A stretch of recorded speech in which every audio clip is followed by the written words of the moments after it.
राम राम साहब, आइए आइए। आप लोग इतनी बारिश में आए हैं, मैं आपके लिए पानी लाता हूँ। किशन, तुम्हारे पिताजी ने ढाबा बनाने के लिए बैंक से 50,000 रुपए का कर्ज लिया था। 30,000 रुपए जमा हो चुके हैं, लेकिन 20,000 अभी भी बाकी हैं। बैंक के नियम के अनुसार अगर समय पर पैसा जमा नहीं हुआ तो ढाबा बैंक के कब्जे में चला जाएगा। साहब, मुझे सब पता है, लेकिन पिताजी के जाने के बाद घर की हालत बहुत खराब हो गई है। मेरे पास इस ढाबे और छोटे से तालाब के अलावा कुछ भी नहीं है। कृपया मुझे थोड़ा समय दे दीजिए, मैं मेहनत करके आपका पूरा पैसा चुका दूंगा। साहब, हम गरीब लोग हैं। मेरे पति दिन रात मेहनत करते हैं। बस हमें थोड़ा समय दे दीजिए, हम किसी भी तरह आपका सारा पैसा लौटा देंगे। सर, इनकी हालत देखकर सच में दुख हो रहा है। वैसे भी हमारे बॉस इतने सख्त हैं कि कल रिकवरी के बारे में पूछ रहे थे। मैंने कहा कोशिश कर रहा हूं, तो उन्होंने मुझे ऐसे देखा जैसे मैंने उनके घर की सारी चाय पी ली हो। चुप भी रहो। देखो किशन, मैं तुम्हारी मजबूरी समझता हूं, लेकिन बैंक नियमों से चलता है। अगर मैंने ऊपर रिपोर्ट भेज दी कि पैसा जमा नहीं हुआ तो बैंक वाले कल ही ढाबे पर कब्जा करने आ जाएंगे। साहब, बस एक मौका दीजिए, मैं वादा करता हूँ कि मैं मेहनत करूंगा और आपके सारे पैसे लौटा दूंगा। ठीक है, मैं तुम्हें 1 महीना देता हूं, ठीक 1 महीना। अगर 30 दिन के अंदर तुमने 20,000 रुपए जमा नहीं किए तो फिर मैं तुम्हारी कोई मदद नहीं कर पाऊंगा। वो ढाबा कानूनी तौर पर बैंक का हो जाएगा। देखा किशन, हमारे सर कितने दयालु हैं। वैसे सर, अब चलें? मुझे बहुत जोर से भूख लगी है। इस गांव में कहीं अच्छी मिठाई मिलती है क्या? तुम्हें बस खाने की पड़ी रहती है। चलो यहाँ से। दोनों अधिकारी जीप में बैठकर चले गए। बारिश तेज हो गई। किशन भीगता हुआ वहीं जमीन पर बैठ गया और सिर पकड़कर अपनी किस्मत को निहारने लगा।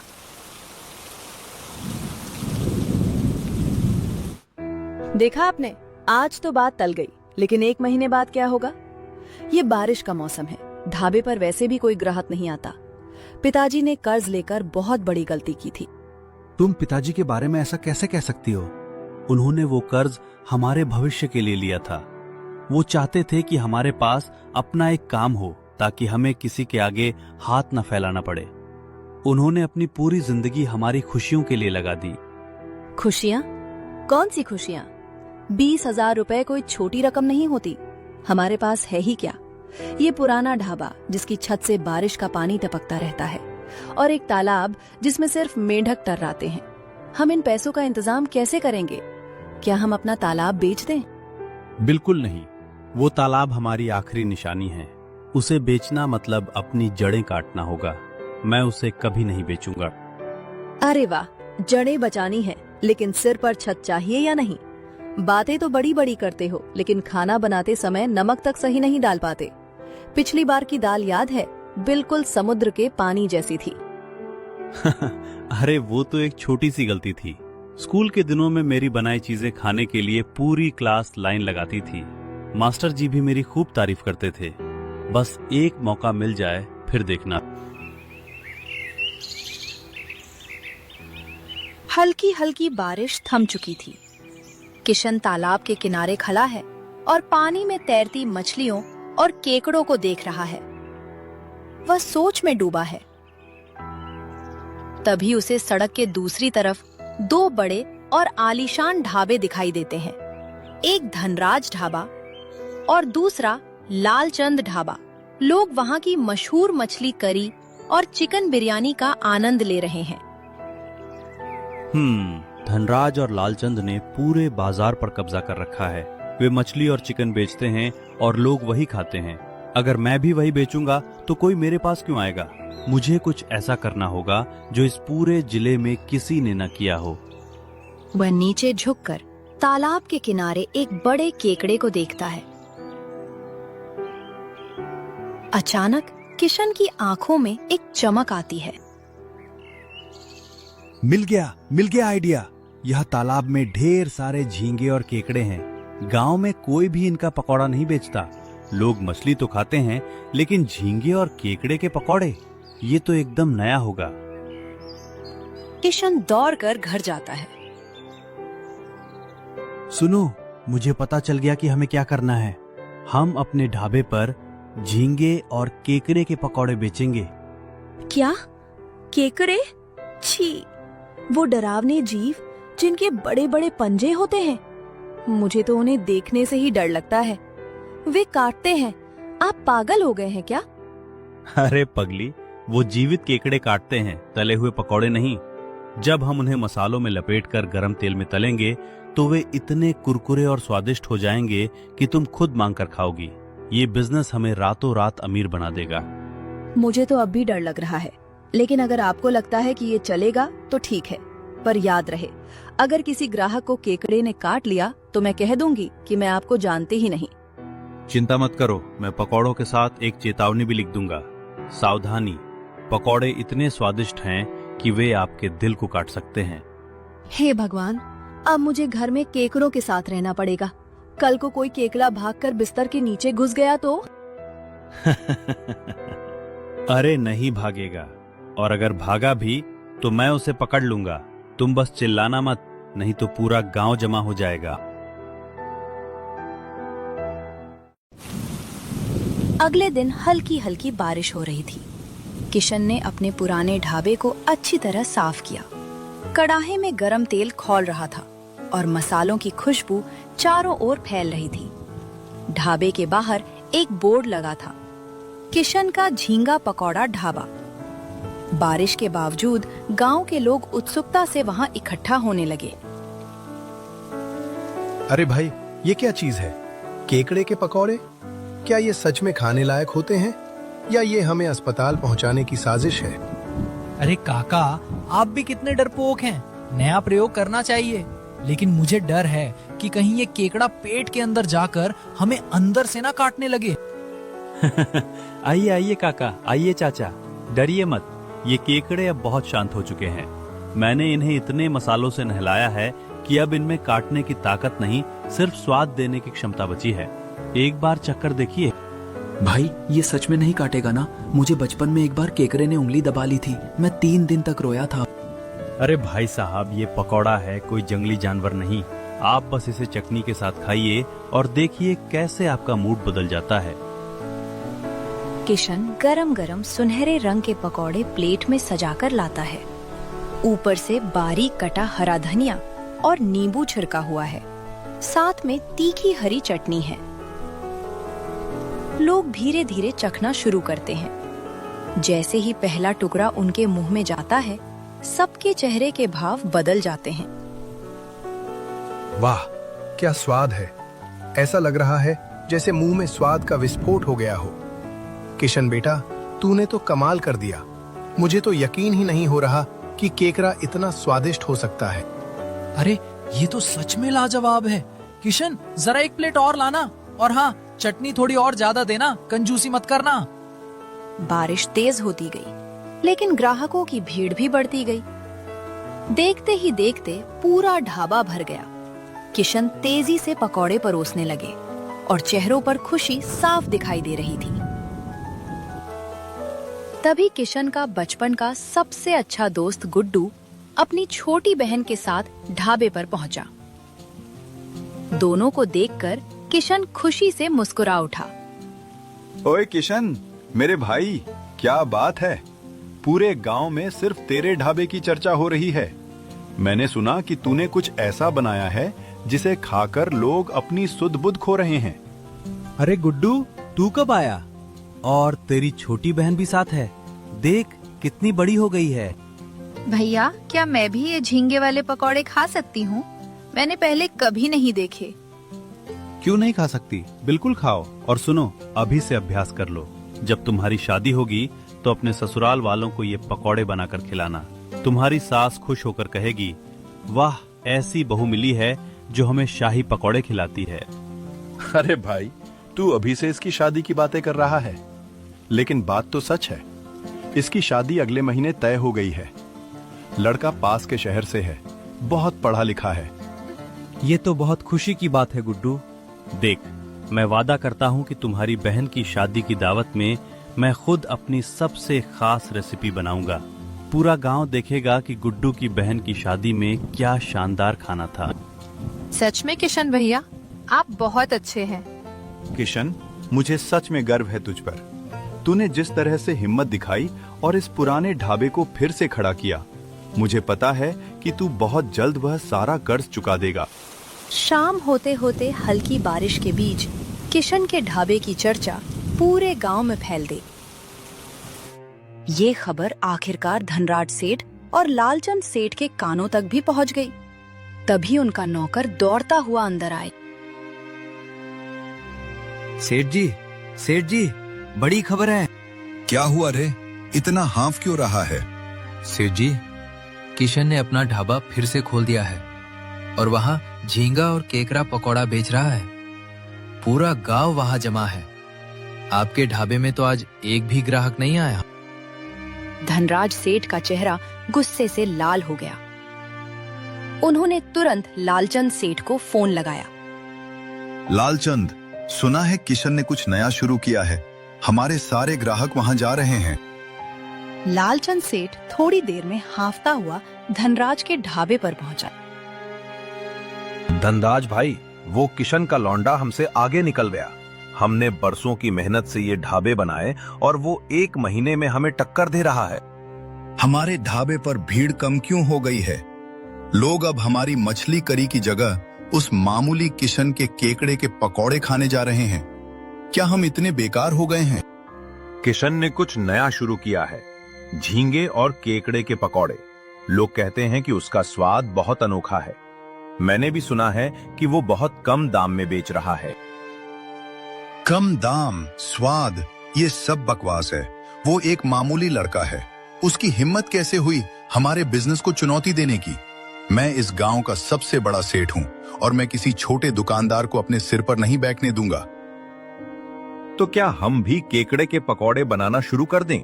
शायद इससे ग्राहक वापस आ जाएं। बेवकूफ, हम नकलची नहीं हैं। हम उसे खत्म करेंगे।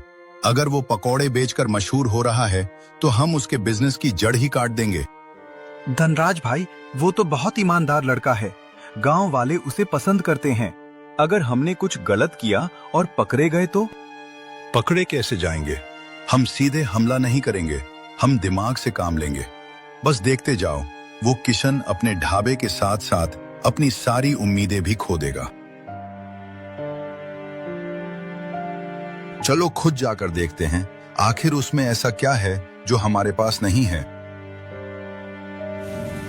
वहां पहुंचकर उन्होंने देखा कि सच में भीड़ का कोई अंत नहीं था। हल्की हल्की बारिश हो रही थी और बीच बीच में आसमान में बिजली भी चमक रही थी। लोग कतार में लगे थे, हंसी मजाक कर रहे थे और झींगा केकड़ा पकौड़े की तारीफ कर रहे थे। हाँ, ये तो बस एक चौंचला है। कितने दिन चलेगा ये सब? अरे बुधारू, ये सच में इतना स्वादिष्ट है क्या? अरे सेठ जी, आप भी चख लीजिए। आपके ढाबे का स्वाद भूल जाएंगे। ये सुनकर दोनों सेठों का खून खौल उठा।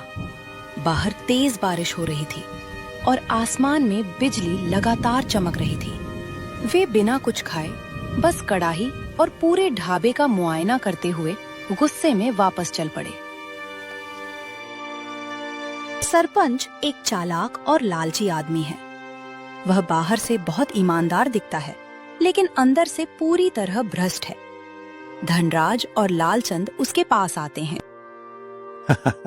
अरे आइए आइए सेठ जी, इतनी तेज बारिश में आप दोनों यहाँ? सब कुशल मंगल तो है ना? कहीं कोई बड़ी समस्या तो नहीं आ गई? सरपंच जी, गांव में एक बहुत बड़ी समस्या खड़ी हो गई है। वो किशन अपना ढाबा चला रहा है और झींगा केकड़ा पकौड़ा बेच रहा है। उसके कारण हमारे दोनों ढाबों का धंधा चौपट होने लगा है। हमें डर है कि कहीं गांव वालों की सेहत भी खराब न हो जाए। हम तो सिर्फ गांव की भलाई चाहते हैं। अरे सेठ जी, मुझे तो किशन बहुत सीधा और मेहनती लड़का लगता है। धंधे में मुकाबला तो चलता ही रहता है, इसमें मैं क्या कर सकता हूँ? और बिना किसी सबूत के मैं उसके खिलाफ कोई कदम नहीं उठा सकता। लेकिन सरपंच जी, आप इस गांव के मुखिया हैं। आपकी एक बात पूरे गांव में मानी जाती है। अगर आप चाहें तो कोई न कोई रास्ता जरूर निकल सकता है। नहीं भाई, मैं ऐसे किसी गलत काम में नहीं पड़ूंगा। गांव वाले मुझे ईमानदार सरपंच मानते हैं मैं किसी गरीब आदमी के साथ अन्याय नहीं कर सकता। धनराज सेठ हल्का सा मुस्कुराया। उसने अपने कुर्ते की जेब से पैसों से भरा एक मोटा लिफाफा निकाला और चुपके से सरपंच के हाथ में थमा दिया। फिर धीमी आवाज में बोले, सरपंच जी, इसे रिश्वत मत समझिए। ये तो बस आपकी चाय पानी का छोटा सा खर्चा है। हमें सिर्फ आपकी थोड़ी सी मदद चाहिए। सरपंच ने धीरे से लिफाफा खोला। अंदर नोटों की गड्डियां देखकर उसके चेहरे का रंग ही बदल गया। उसके होंठों पर लालच भरी मुस्कान फैल गई। अरे, आपने पहले क्यों नहीं बताया? अब जब आपने पूरी बात समझाई है तो मुझे भी लग रहा है कि किशन गांव के लिए खतरा बन सकता है। बिना नियम कानून के धंधा कर रहा है। इस पर कार्रवाई तो बनती है। अरे सरपंच जी, अभी थोड़ी देर पहले तो आप साफ मना कर रहे थे और अब इतनी जल्दी मान भी गए। अरे भैया, जब बात गांव की भलाई की हो तो मैं कभी पीछे नहीं हटता। आखिर मैं इस गांव का सरपंच हूं। गांव वालों की सेवा करना मेरा पहला कर्तव्य है। तो फिर सरपंच जी, ऐसा इंतजाम कीजिए कि किशन का ढाबा हमेशा के लिए बंद हो जाए।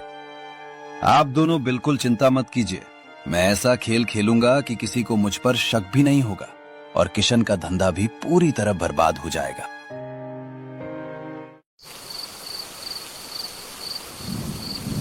तभी 3 साए चुपके से तालाब के किनारे आते हैं। ये धनराज सेठ, लालचंद सेठ और सरपंच है। उनके हाथों में कुछ प्लास्टिक की बोतलें हैं जिनमें गहरे रंग का केमिकल है।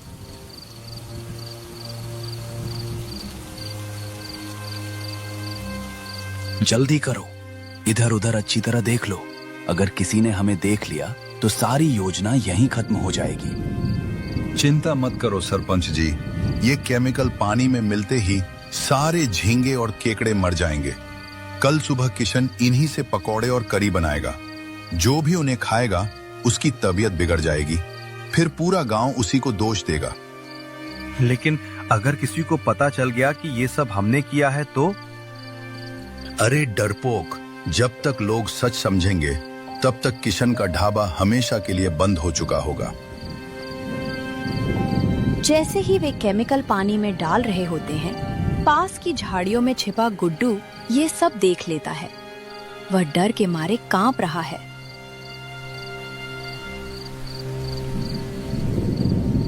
हे भगवान, ये लोग किशन के तालाब में जहर मिला रहे हैं। अगर सुबह लोगों ने ये खाना खा लिया तो बहुत बड़ा अनर्थ हो जाएगा। गुड्डू घबराकर धीरे धीरे पीछे हटने लगा। तभी उसका पैर बारिश से भीगी सूखी टहनी पर पड़ गया और तेज आवाज हुई। उसी समय आसमान में बिजली भी कड़क उठी। आवाज सुनते ही तीनों चौंक कर पीछे मुड़ गए।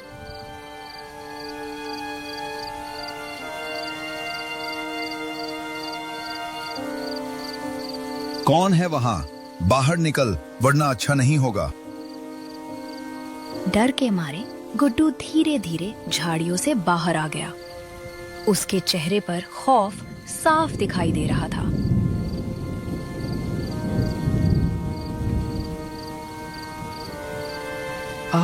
आप लोग ये क्या कर रहे हैं? आप किशन के तालाब में जहर मिला रहे हैं। ये बहुत बड़ा पाप है। मैं अभी जाकर पूरे गांव को सब सच बता दूंगा। ओए, एक शब्द भी किसी के सामने निकाला तो याद रखना, तेरी और तेरे पूरे परिवार की जिंदगी बर्बाद कर दूंगा। मुझे छोड़ दीजिए, मैंने आपका क्या बिगाड़ा है? सुन गुड्डू, अगर तूने किसी को ये बात बताई तो मैं पूरे गांव में अफवाह फैला दूंगा कि तेरी बहन का किसी लड़के के साथ चक्कर चल रहा है। दूल्हे वालों के कान भी भर दूंगा और उसकी शादी हमेशा के लिए टूट जाएगी। अब सोच ले, सच बोलना है या अपनी बहन की खुशियां बचानी है? नहीं, ऐसा मत कीजिए। मेरी बहन की शादी बहुत मुश्किल से तय हुई है। उसकी खुशियां मत छीनिए। लेकिन किशन मेरा बचपन का दोस्त है। मैं उसके साथ धोखा कैसे करूं? फैसला तेरे हाथ में है। अगर दोस्ती निभानी है तो अपनी बहन की खुशियां भूल जा, और अगर बहन की शादी बचानी है तो आज की रात जो कुछ देखा है उसे हमेशा के लिए भूल जा। याद रखना, अगर एक शब्द भी किसी के सामने निकला तो सबसे पहले तेरी बहन की बारात वापस लौटेगी। तेज बारिश और गरजती बिजली के बीच तीनों शैतानी हंसी हंसते हुए वहां से चले गए। गुड्डू पूरी तरह टूट चुका था। वह कुछ भी नहीं बोल पाया। उसकी आंखों से लगातार आंसू बह रहे थे। माफ करना किशन, मैं सब कुछ अपनी आंखों से देखकर भी कुछ नहीं कर पा रहा हूं। एक तरफ मेरी दोस्ती है और दूसरी तरफ मेरी बहन की पूरी जिंदगी। इतना कहकर गुड्डू वहीं सिर झुकाकर बारिश में भीगता हुआ रोने लगा, जबकि जहरीला केमिकल धीरे धीरे पूरे तालाब में फैल चुका था।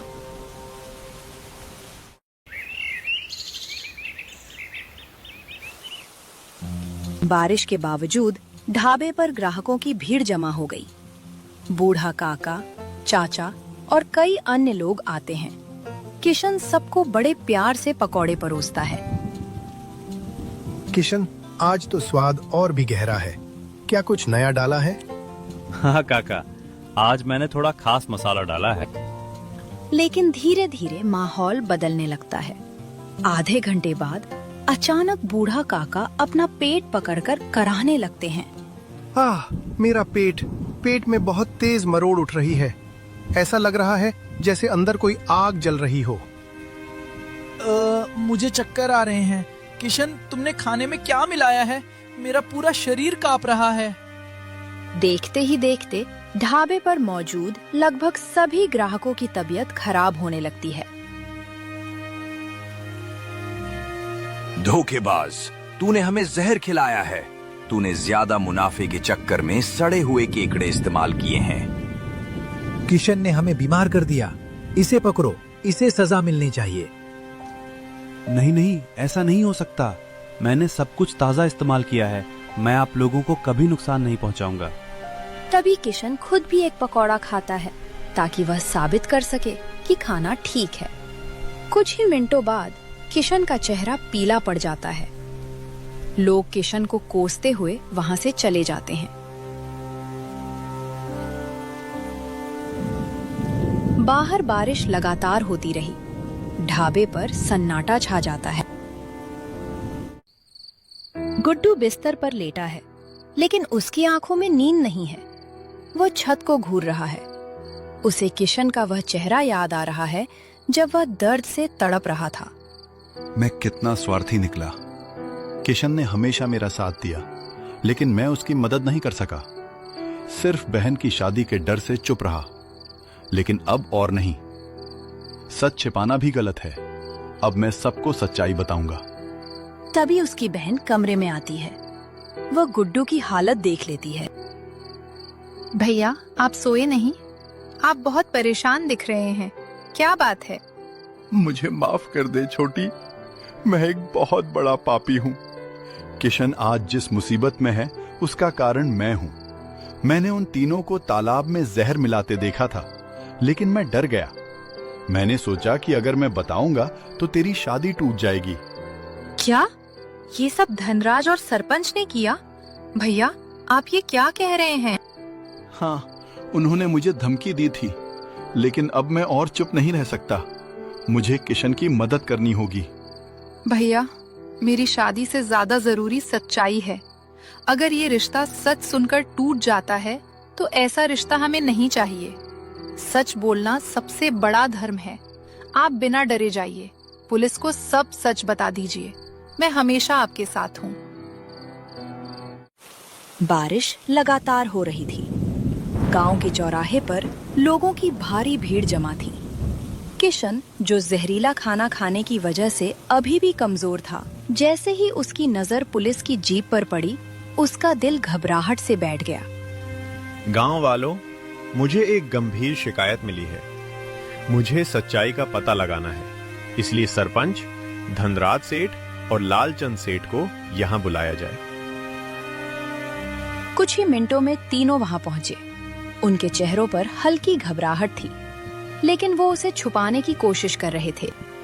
अरे इंस्पेक्टर साहब, आइए आइए, क्या बात है, इतनी भीड़ क्यों जमा की? गुड्डू, अपनी बात सबके सामने दोहराओ। गांव वालों, मैं जो कहने जा रहा हूं वो बिल्कुल सच है। कुछ रात पहले मैंने अपनी आंखों से सरपंच धनराज सेठ और लालचंद सेठ को किशन के तालाब में जहरीला केमिकल डालते हुए देखा था। और जब मैंने उन्हें रोकने की कोशिश की तो उन्होंने मुझे धमकी दी कि अगर मैंने किसी को बताया तो वो मेरी बहन की शादी तुड़वा देंगे। मैं डर के मारे इतने दिन चुप रहा, लेकिन अब मैं और चुप नहीं रह सकता। किशन बेकसूर है, उसने कुछ गलत नहीं किया। सरपंच जी, क्या ये सच है? अगर आप निर्दोष हैं तो हम जांच करवा सकते हैं। तालाब से पानी के नमूने लेकर टेस्ट करवाए जा सकते हैं। ये सुनते ही धनराज सेठ का हौसला टूट गया। वो घबराहट में बोल पड़े, साहब हम बता देते हैं सच। ये सब सरपंच जी का आइडिया था। उन्होंने ही कहा था कि केमिकल डालने से किशन का धंधा बंद हो जाएगा। धनराज, तुम भी उतने ही जिम्मेदार हो। तुमने ही तो पहले मुझे पैसे देकर इस काम के लिए राजी किया था। साहब, मुझे माफ कर दीजिए, मैं तो बस इनके साथ था। मैंने खुद कुछ नहीं सोचा था, मुझे माफ कर दीजिए। तीनों की आपसी बहस और एक दूसरे पर दोष मढ़ने की कोशिश से पूरा सच भीड़ के सामने आ गया। इन तीनों को गिरफ्तार कर लो। इन्होंने ना सिर्फ एक ईमानदार आदमी की मेहनत बर्बाद की, बल्कि पूरे गांव की सेहत के साथ भी खिलवाड़ किया है। गुड्डू, तूने आज मुझे नया जीवन दिया है। अगर तू सच बोलने की हिम्मत नहीं जुटाता तो शायद मैं हमेशा के लिए बदनाम रह जाता। मुझे माफ कर दे यार, मुझे पहले ही सच बोल देना चाहिए था। मैं डर के मारे इतने दिन चुप रहा। तेरी इतनी तकलीफ की वजह मैं भी था। नहीं गुड्डू, डरना कोई गुनाह नहीं है। जो मायने रखता है वो ये कि आखिरकार तूने सच का साथ दिया, अपनी बहन की खुशियों से भी ऊपर सच्चाई को रखा। ये कोई छोटी बात नहीं है।